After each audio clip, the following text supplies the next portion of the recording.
Osa Fox, salut les gars, que tal amigo y amigas? La vidéo tutoriel d'aujourd'hui est sur l'interrupteur communément appelé variateur lumineux. L'objectif principal de ce tutoriel est de démontrer comment peut-on remplacer le variateur lumineux si celui-ci ne contrôle pas son système lumineux ou son récepteur. L'opération est très simple mais aussi trop dangereuse si vous ne respectez pas les normes électriques et les conditions sécuritaires. Dans le cadre des normes électriques, nous voyons le choix de la puissance du variateur par rapport à la puissance du récepteur à commander. C'est un aspect vraiment très important à ne pas négliger. Dans notre cas, le variateur commande le système lumineux. Nota bene, la puissance du variateur ne doit jamais être inférieure à la puissance du récepteur parce que c'est un aspect très important à ne pas négliger. À safety ou conditions sécuritaires, comme je le mentionne dans mes vidéos tutoriels, que ça doit toujours être à la tolérance 0. Mais dans le cadre électrique, j'aimerais aussi ajouter 3 points très importants qu'il faut toujours tenir compte de ça. Le premier point, il faut jamais travailler sous tension électrique. Le deuxième point, assurez-vous toujours de mettre hors circuit la ligne ou les circuits électriques sur lesquels vous voulez travailler dessus. Le troisième point, testez toujours le circuit s'il est isolé et sécurisé. Nota bene, si tu ne seras pas à mesure de respecter les conditions sécuritaires et les normes électriques, ces deux points-là, il ne faut jamais hasarder de travailler sur la ligne ou les circuits électriques. Ne fais pas ça. Do not do it. Please, no hagas eso por favor. La meilleure façon est de faire appel à l'agent qualifié de faire cette opération afin d'éviter tout risque de la vie humaine ou un accident. Parce que le courant électrique est trop dangereux en cas d'une fausse manœuvre. Empezamos, amigos.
À la phase de déconnexion, la ligne électrique doit être isolée du courant en tournant le disjoncteur à la position off ou position 0 à partir du tableau des divisionnels.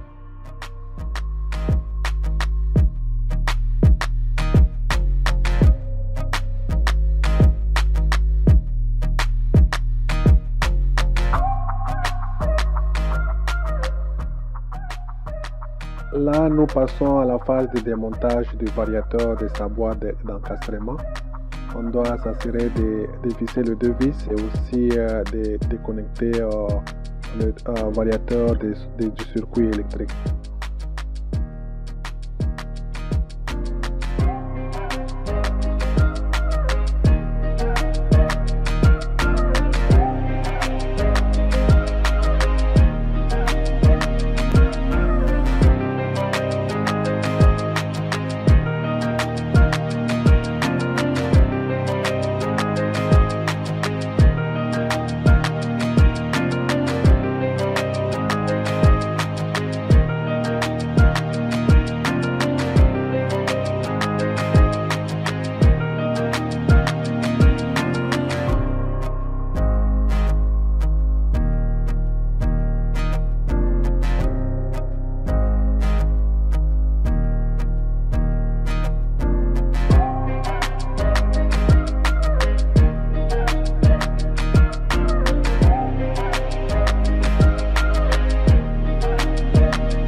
phase de raccordement.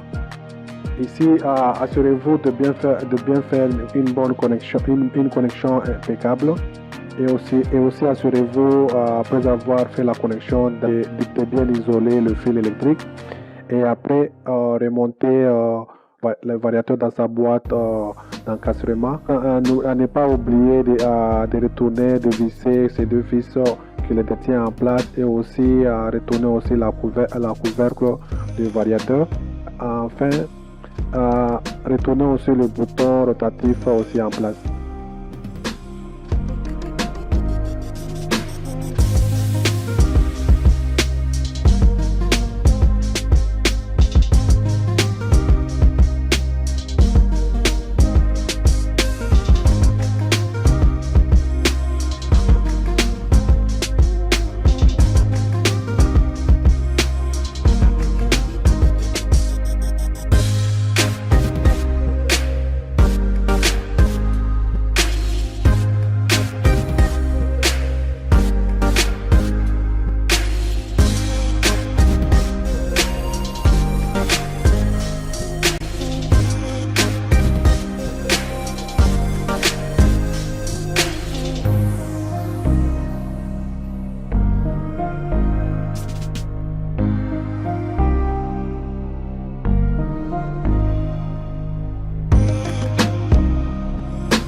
À la phase finale, c'est retourner le circuit sous tension en tournant le disjoncteur à la position on à partir du tableau divisionnaire, et aussi tester le variateur.